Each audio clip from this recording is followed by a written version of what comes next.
Today we're going to learn about one of the greatest scientists in history, Albert Einstein, including his love for dogs, right here with the Doodle Brothers. The Cranky Professor Marley! Good morning, class! Good morning, Professor Marley. Today, let's talk about one of the most famous individuals in history, Einstein. Ooh, Professor, you mean that awesome dog from the movie Back to the Future? I love him. You're right, he is a good dog.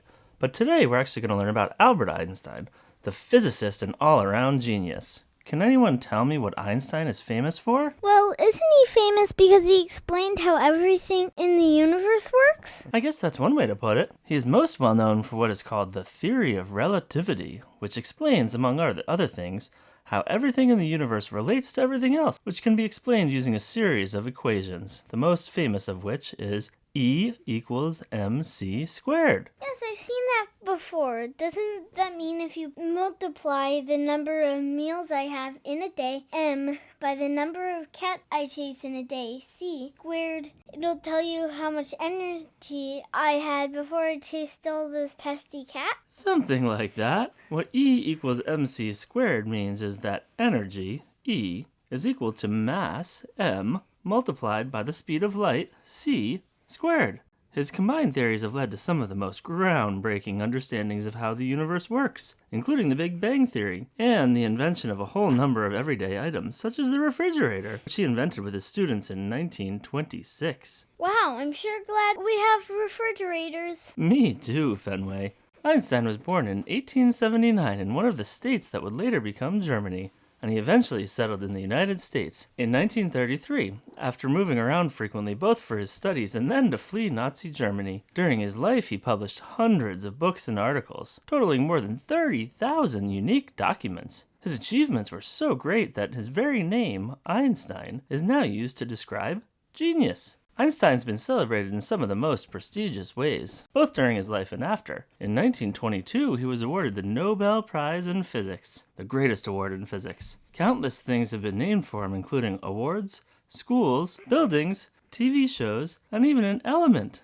Einsteinium, which uses the symbol ES and has an atomic number of 99.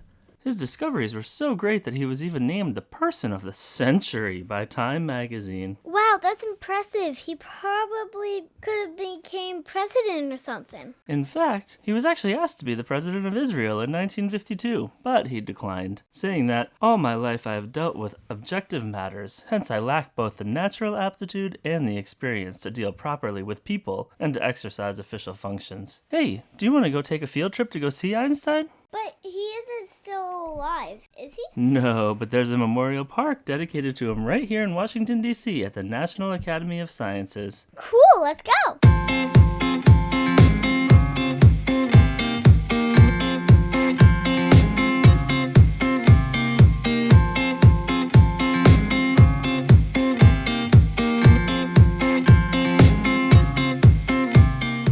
All right, here we are at the National Academy of Sciences. Professor Marley, is that Einstein over there? He's gigantic. Yes, Fenway, but he wasn't actually that big in person. This statue is actually 12 feet tall, much bigger than he was in real life. This statue was finished in 1979 in honor of the 100th anniversary of his birth. In addition to the statue, if you look down at your feet, you will see that the memorial was built with more than 2,700 stainless steel studs that create a celestial map of the sky on the day the memorial was opened. Wow, that's really cool. Professor, did Einstein have any dogs? In fact, Fenway, Einstein was a huge animal lover and had many types of animals, including cats, birds, and, of course, dogs. He is known in particular for his white terrier dog named Chico Marx, who he named after one of the Marx brothers. Einstein was also known for his many intelligent quotes, and he's even known for one quote he said about his dog. "The dog is very smart. He feels sorry for me because I receive so much mail. That's why he tries to bite the mailman." Well, I was just trying to bite the mailman because he keeps coming to my door, even though I bark at him and tell him to go away. Me too, Fenway. Well, that's all the time we have today, friends. Have a genius of a day, and remember, subscribe to the Doodle Brothers for more exciting videos.